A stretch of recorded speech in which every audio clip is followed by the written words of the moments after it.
Hello my dear students, welcome करता हूं मैं भारत पंचाल और केमिस्ट्री गुरुजी अगेन आप सबका एक बहुत ही इंपॉर्टेंट लेक्चर के अंदर इलेक्ट्रोकेमिस्ट्री चैप्टर कर रहे हैं हम लोग। ऑलरेडी 3 क्लास हो चुकी है जिसमें हमने पढ़ा है रेडॉक्स रिएक्शन किसे कहते हैं, ऑक्सीडेशन, रिडक्शन। इसके बाद हम लोगों ने इलेक्ट्रोकेमिकल सेल पढ़ा था। इसके बाद हम लोगों ने पढ़ा था electrode potential and standard hydrogen electrode.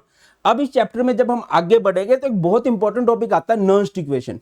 Nernst equation में के बहुत सारे न्यूमेरिकल्स बनते हैं और उन न्यूमेरिकल्स को अच्छे समझने के लिए हमें आनी चाहिए इलेक्ट्रोकेमिकल सीरीज। तो हमारी क्लास जो है इलेक्ट्रोकेमिकल सीरीज, और इसके अलावा हम लोग क्या पढ़ेंगे एंड इट्स एप्लीकेशंस। तो बहुत बढ़िया ये क्लास आप लोगों की रहने वाली है। और एक रिक्वेस्ट मैं आप लोगों से करूंगा, अब इलेक्ट्रोकेमिकल सीरीज में आप लोग वेरियस इलेक्ट्रोड्स की बात करते हो, तो अगर आपको आता है, इसकी कुछ ट्रिक्स होती हैं, आप लोगों ने खुद से कोई ट्रिक बना रखी है, प्लीज कमेंट सेक्शन में बता देना, मैं जरूर देखना चाहूंगा उन्हें। तो चलिए स्टार्ट करते हैं। सबसे पहले बात करते हैं हम लोग इलेक्ट्रोकेमिकल सीरीज कहते किसे हैं। अब सीरीज की बात है, ऑब्वियसली सीरीज क्या होता है जिसमें एक से ज्यादा हो, है ना। इलेक्ट्रोकेमिकल सीरीज में क्या होगा, बहुत सारी इलेक्ट्रोड्स होंगी। अगर मैक्सिमम देखो यार, अलग अलग बुक का अलग अलग हिसाब है, बट मैं एनसीईआरटी के अकॉर्डिंग मैं बता देता हूं। इलेक्ट्रोकेमिकल सीरीज क्या एनसीईआरटी क्या कहती है, arrangement of various electrodes, arrangement of various electrodes in the increasing order, in the increasing order of their increasing की जगह यहां पर decreasing order of their standard reduction potential. ठीक है, स्टैंडर्ड रिडक्शन पोटेंशियल को हम लोग क्या भी मानते हैं, स्टैंडर्ड रिडक्शन पोटेंशियल को हम लोग स्टैंडर्ड इलेक्ट्रोड पोटेंशियल भी मानते हैं, ये कहती है हमारी एनसीईआरटी। बट हम लोग कुछ भी कर सकते हो यार, ऐसा कुछ नहीं है। मैं क्या करवाने वाला हूं तुम्हें, arrangement of various electrodes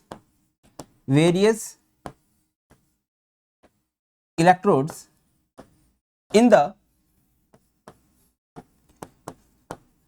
increasing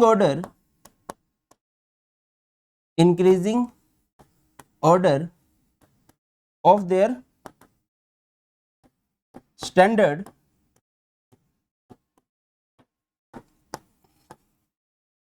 reduction potential. Sir हम आपकी बात मानने कि एनसीईआरटी की बात मानने, ऑब्वियसली आप लोग एनसीईआरटी की बात मानोगे। मैं जो ऑर्डर कराऊंगा तुमने उसका उल्टा ऑर्डर कर देना है जब आप सीरीज बनाओगे। अब क्या है कि मैंने बहुत पहले से याद कर रखी है, अभी नई ट्रिक बनाने में थोड़ा सा टाइम लगेगा। ठीक है, बाकी गलत नहीं है, बहुत सारी बुक्स में आपको increasing order of standard reduction potential दे रखा है, बट एनसीईआरटी क्या बोलती है, decreasing order of standard reduction potential में हमने लगाना है। अब ट्रिक क्या है, बहुत बढ़िया सी ट्रिक है, सुंदर सुशील नहीं है। लीटा कार आड़ी जमी फनी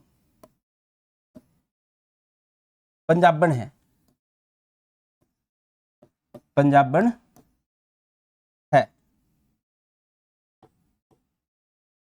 क्यूट अंग्रेजन, यहां पर हरियाणवी टच देखने को मिल रहा है आप लोगों को। क्यूट अंग्रेजन भारत आई कहां से, ऑस्ट्रेलिया से। कैसे आई, पैदल आई है क्या? जी नहीं, ऑस्ट्रेलिया से फ्लाइट लेकर। क्लियर होती है बात, ऐसे रहेगा, आप इसको उल्टा कर सकते हो। फ्लाइट लेकर ऑस्ट्रेलिया से भारत आई अंग्रेजन क्यूट है, पंजाब बननी है ना, बना लेना यार जो भी, ठीक है। मोस्टली इसमें कवर है, बाकी वैसे तो ये 20-30 हैं, मोस्टली इनसे हो जाते हैं आपके क्वेश्चन। यहां पर लीटा कार आड़ी जमी फनी पंजाबन है, क्यूट, एच को अलग कर देते हैं, याद है ना, एच से स्टैंडर्ड हाइड्रोजन इलेक्ट्रोड बनाया था, भाई की वैल्यू जो होती है स्वयं 0 रहती है ना। क्यूट, अंग्रेजन, भारत आई ऑस्ट्रेलिया से फ्लाइट लेकर, है ना।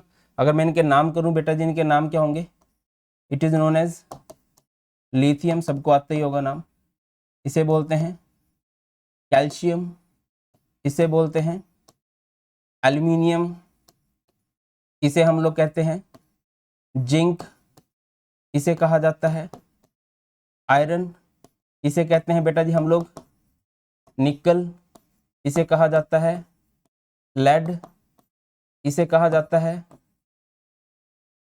हाइड्रोजन, इसे कहा जाता है कॉपर, इसे कहा जाता है सिल्वर, इसे कहा जाता है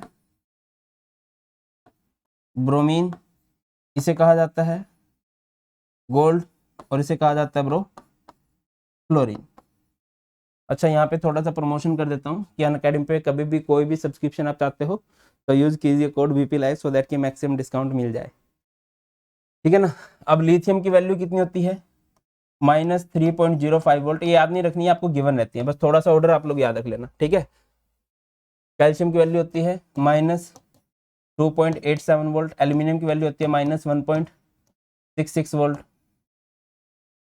ठीक है। जिंक की वैल्यू होती है -0.76 वोल्ट, आयरन की वैल्यू होती है -0.44 वोल्ट, निकल की वैल्यू होती है -0.25 वोल्ट, लेड की वैल्यू होती है -0.13 वोल्ट, हाइड्रोजन की वैल्यू होती है 0.00 वोल्ट, कॉपर की वैल्यू होती है +0.34 वोल्ट, सिल्वर की वैल्यू होती है +0.80 वोल्ट, ब्रोमीन की वैल्यू होती है +1.08 वोल्ट, गोल्ड की वैल्यू होती है +1.50 वोल्ट, और फ्लोरीन की वैल्यू होती है +2.87 volt. Just a minute, give me just a 1 minute.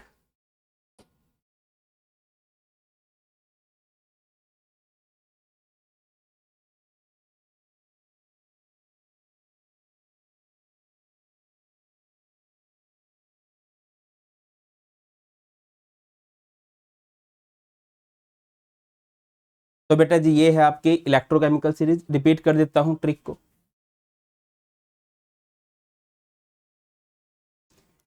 ये क्या है आपकी इलेक्ट्रोकेमिकल सीरीज। इलेक्ट्रोकेमिकल सीरीज क्या होती है, arrangement of various electrodes in the increasing order of their standard reduction potential. क्या होती है electrochemical series, arrangement of various electrodes in the increasing order of their standard reduction potential. याद रखने की simple सी trick क्या है, लीटा कार आड़ी जमी फनी पंजाबन है की वैल्यू 0 होती है, क्यूट अंग्रेजन भारत आई ऑस्ट्रेलिया से फ्लाइट लेकर, lithium calcium aluminium zinc iron nickel lead hydrogen copper silver bromine gold and fluorine, ये सारी की सारी हमारी इलेक्ट्रोड्स होती हैं। ये इनकी वैल्यूज हैं, इनकी वैल्यू माइनस में है ना। ये हमने क्या लगाया है बेटा जी, इंक्रीजिंग ऑर्डर ऑफ किसका, स्टैंडर्ड रिडक्शन पोटेंशियल का। क्या लगा रखा आप लोगों ने, increasing order of their standard reduction potential, या फिर दूसरे शब्दों में क्या कह सकते हो, decreasing order of standard oxidation potential. एक बार नोट करो,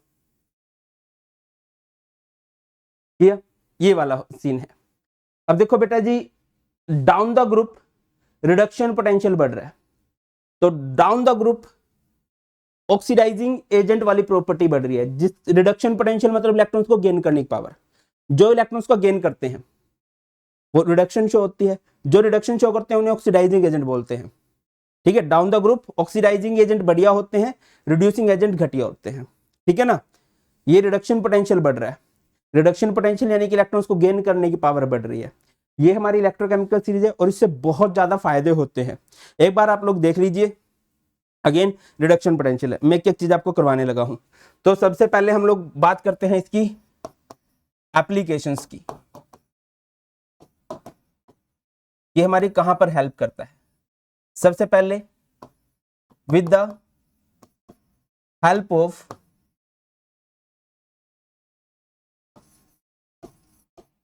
इलेक्ट्रोकेमिकल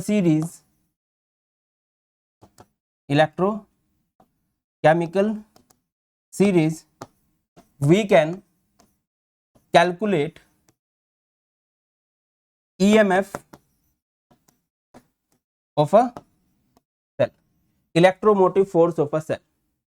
ठीक है, अब किसी भी सेल की जो नोटेशन होती है, किसी भी सेल की जो रिप्रेजेंटेशन होती है वो कुछ ऐसे होती है। ठीक है, अब इस तरफ हम लोग लेफ्ट साइड में ऑक्सीडेशन करके दिखाते हैं।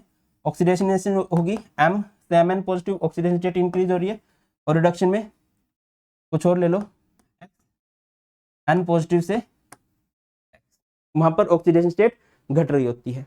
अगर आपको ई नोट सेल निकालना है, EMF ऑफ सेल निकालना है, तो कैसे निकला जाएगा? ई नोट राइट वाले में से माइनस कर दोगे ई नोट लेफ्ट वाला, या फिर ई नोट कैथोड में से माइनस करोगे ई नोट ऑफ एनोड, या आरओ याद रखो, ई नोट लोगे विच अंडरगोज रिडक्शन माइनस ई नोट लोगे विच अंडरगोज ऑक्सीडेशन। एक कॉमन सा एग्जांपल लेते हैं, डैनियल सेल जिसे हम लोग बोलते हैं, Zn से क्या बन रहा है? Zn2 पॉजिटिव, इधर सोल्ट ब्रिज, कॉपर 2 पॉजिटिव से क्या बन रहा है? कॉपर बन रहा है। यहाँ पे अगर मैं ई नोट सेल निकालना चाहूं तो ई नोट सेल कैसे निकलेगा भाई? ई नोट सेल, ई नोट राइट माइनस ई नोट लेफ्ट, इनका स्टैंडर्ड रिडक्शन पोटेंशियल पुट करना है। इलेक्ट्रोकेमिकल सीरीज में स्टैंडर्ड रिडक्शन पोटेंशियल ही गिवन होता है। चेक कीजिए आप लोग, तो आप लोगों को दे रखा होगा, जैसे कॉपर का दे रखा है 0.34, और जिंक का अगर आप नोटिस करते हो, जिंक का कितना दे रखा है? -0.76। तो ये हो जाएगा 0.34 माइनस 0.76, तो इसको सिंपल आउट कीजिए, 0.34 प्लस 0.76, ये कितना हो जाएगा? 1.10 वोल्ट हो जाएगा। क्लियर है? सबसे पहली एप्लीकेशन है ये। दूसरी application, with the help of electrochemical series we can predict the feasibility of a redox reaction, whether it is possible or not, whether it is possible or not। अगर आपको इलेक्ट्रोकेमिकल सीरीज पता है तो आप क्या पता कर सकते हो? किसी भी रिडॉक्स रिएक्शन की फिजिबिलिटी पता कर सकते हो कि वो पॉसिबल है या वो पॉसिबल है नहीं। सर कैसे? मैं समझाता हूं। फॉर एग्जाम्पल यही कर लेते हैं, Zn से Zn2 पॉजिटिव और Cu2 पॉजिटिव से Cu है ना, ये अपने रिडॉक्स रिएक्शन हुई होगी, इनको आप लोगों ने लिखा हुआ है। तो आप इसका ई नोट सेल निकाल लीजिए। ई नोट सेल निकाला जाएगा, ई नोट राइट माइनस ई नोट लेफ्ट करके। राइट में कॉपर है, कॉपर का कितना होता है? 0.34, माइनस लेफ्ट में कौन है? जिंक, जिंक का कितना था? -0.76, तो कितना आ जाएगा? 0.34 प्लस 0.76, तो आ जाएगा 1.10 वोल्ट। मान के चलो यही केस कुछ और हो जाए, मान के चलो ये कुछ ऐसे हो जाता है, कॉपर से copper 2 positive, salt bridge, Zn2 positive से Zn है, मान के चलो हमारे पास ये है बेटा। तो अब आप लोग ई नोट सेल अगर निकाल लोगे, ई नोट सेल क्या होगा? ई नोट राइट माइनस ई नोट लेफ्ट। राइट में जिंक है, जिंक का कितना होता है? -0.76, माइनस लेफ्ट में कौन है? कॉपर, कॉपर का कितना होता है? 0.34 माइनस 0.76 माइनस 0.34, तो ये कितना हो जाएगा? -1.10 वोल्ट। समझने वाली बात क्या है?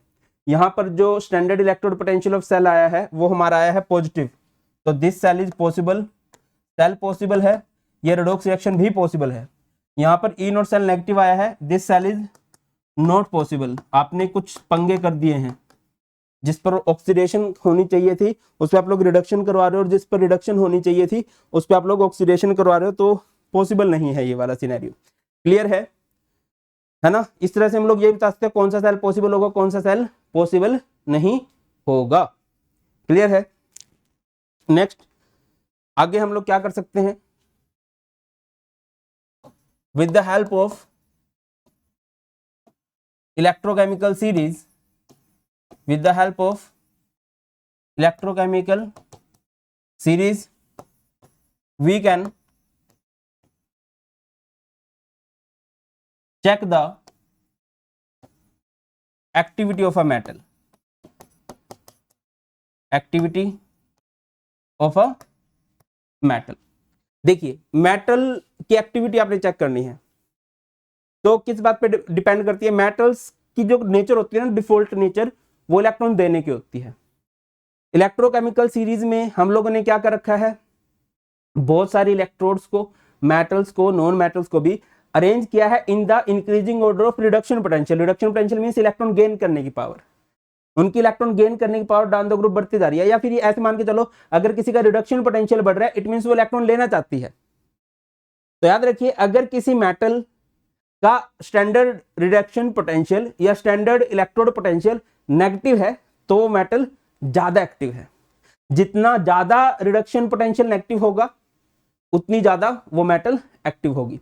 एग्जांपल के लिए समझाता हूं, अगर आपने गोल्ड की वैल्यू देखी हो, लिखे होंगे, नोट्स बनाए होंगे, गोल्ड की वैल्यू +1.50 है ना, जबकि कैल्शियम की वैल्यू -2.87 है। तो +1.50 यानी कि उसकी रिडक्शन पावर है, वो इलेक्ट्रॉन लेना पसंद करेगी, वो देना पसंद नहीं करेगी।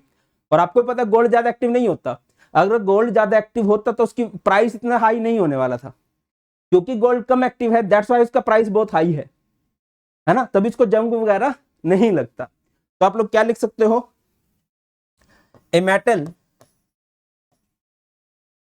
Having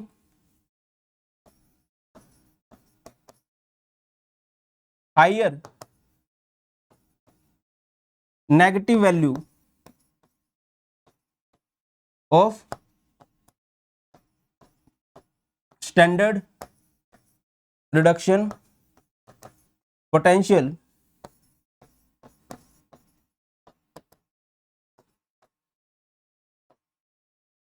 is more active।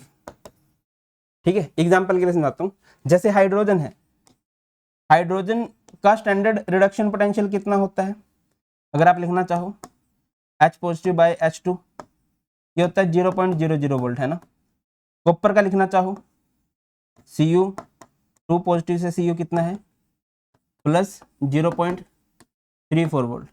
Zinc का करना चाहो Zn 2 पॉजिटिव से Zn कितना होता है -0.76, यानी कि इसका रिडक्शन पोटेंशियल नेगेटिव मींस इसको रिडक्शन पसंद नहीं है, तभी ये वैल्यू नेगेटिव आ रही है इसकी। तो ये क्या बोलोगे, ये मोर एक्टिव है, और बेटा जी ये लेस एक्टिव है। क्लियर है बेटा, आगे मूव करें, नेक्स्ट बात करते हैं। क्लियर है ना, ये जिस मेटल का रिडक्शन पोटेंशियल जितना ज्यादा नेगेटिव होगा वो मेटल उतनी ज्यादा एक्टिव होगी। आगे बढ़िए, नेक्स्ट है हमारे पास क्या है भाई,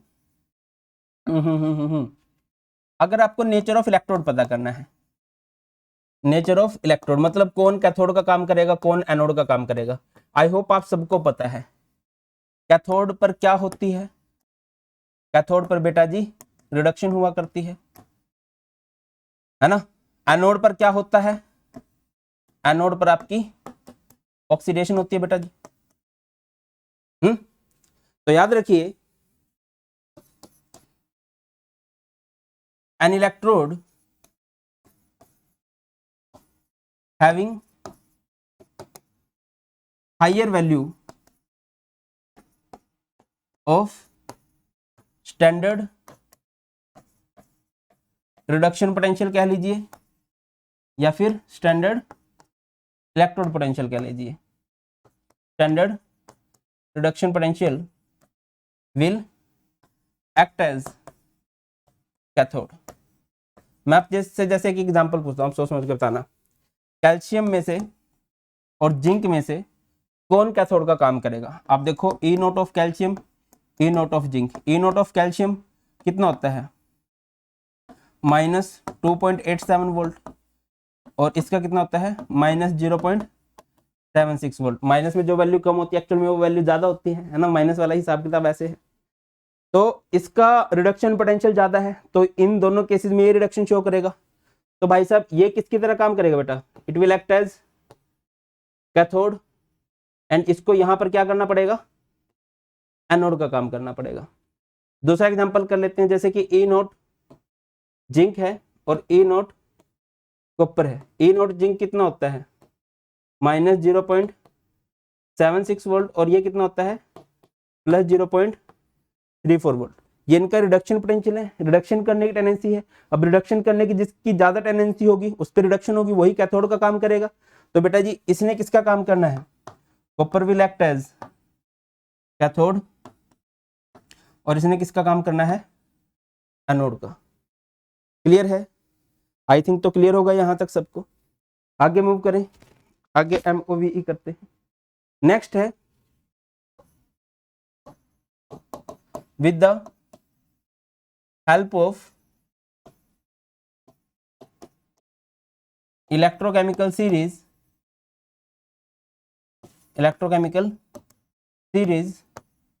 we can check the activity of नहीं stability of reduced form। क्या चेक कर सकते हो बेटा जी आप लोग, रिड्यूस्ड फॉर्म की स्टेबिलिटी चेक कर सकते हो, किसकी रिड्यूस्ड फॉर्म ज्यादा स्टेबल है ना। रिडक्शन होने के बाद कौन ज्यादा स्टेबल है, ऑब्वियसली रिड्यूस्ड फॉर्म किसकी ज्यादा स्टेबल होगी, जिसको रिडक्शन पसंद आ रही है, ठीक है ना। जैसे कि Zn2 पॉजिटिव से Zn हो रहा है, Zn2 पॉजिटिव से Zn, ये रिडक्शन हो रही है, ये इसकी रिड्यूस्ड फॉर्म है और ये कितना आया -0.76। अगर वैल्यू माइनस में आ रही है, नेगेटिव आ रहा है, इट मींस उसको वो पसंद नहीं है। तो आप क्या लिखोगे, reduced form is less stable, इसकी रिड्यूस्ड फॉर्म जो है कम स्टेबल है। अगर मैं इसी का उल्टा कर दूं, Zn से Zn2 पॉजिटिव, ये इसका ऑक्सीडेशन पोटेंशियल होता है, इजीली निकाला जा सकता है, साइन चेंज कर दो, ये हो जाएगा +0.76 वोल्ट। अब ये पॉजिटिव चेंज है, ये इसको पसंद है, यानी कि इसको ऑक्सीडेशन पसंद है। क्या लिखोगे, oxidised form is more stable, कि इसकी ऑक्सीडाइज्ड फॉर्म जो है बेटा जी वो ज्यादा स्टेबल है। चलो अगर मैं यहां पर करूं, कॉपर 2 पॉजिटिव से कॉपर है, ये आ रहा है +0.34 वोल्ट। बताओ अब क्या है, ये इसकी रिड्यूस फॉर्म है, रिडक्शन हो रही है ना, रिड्यूस फॉर्म है, ये पॉजिटिव वैल्यू, इट मींस इसे चेंज पॉसिबल है, पसंद है। तो आप क्या लिखोगे, रिड्यूस्ड फॉर्म इज स्टेबल। अगर इसका उल्टा कर दूं, Cu से Cu2 पॉजिटिव कर दे, ऑक्सीडाइज फॉर्म बनाए, साइन चेंज होंगे, -0.34 वोल्ट। अब क्या लिखोगे, oxidise form is not stable. बेटा जी आपको एक एक चीज होनी चाहिए क्लियर। आगे मूव करते हैं, next last, with the help of electrochemical series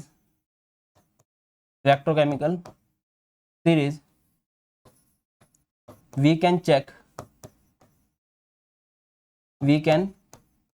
check whether a metal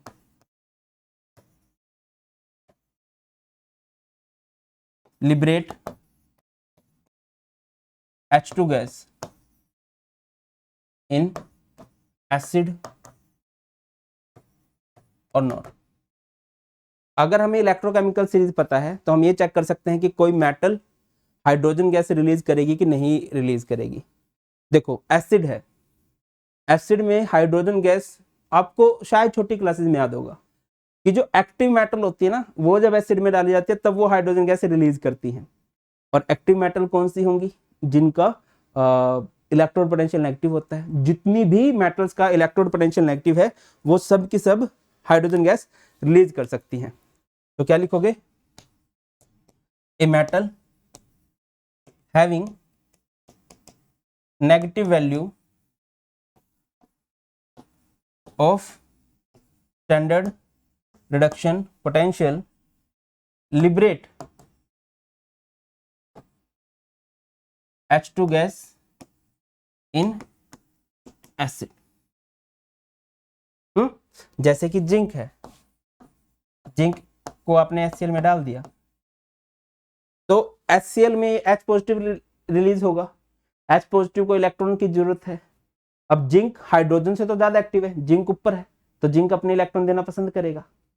तो यहाँ पर क्या बन जाएगा? यहाँ पर आपका बन जाएगा ZnCl2 और इधर से 2H पॉजिटिव। ये जो 2H पॉजिटिव बनेगा वो यहाँ से 2 इलेक्ट्रॉन लेके क्या बन जाएगा? वो बन जाएगा H2, हाइड्रोजन गैस रिलीज होगी। ठीक है, याद रखिए जिस भी मेटल का स्टैंडर्ड रिडक्शन पोटेंशियल नेगेटिव है वो सभी मेटल हाइड्रोजन गैस रिलीज करती हैं। तो ये है बेटा जी electrochemical series and application of electrochemical series. I hope आपको एक एक पॉइंट क्लियर होगा। कुछ भी डाउट्स हो आप लोग कमेंट सेक्शन में बता सकते हो।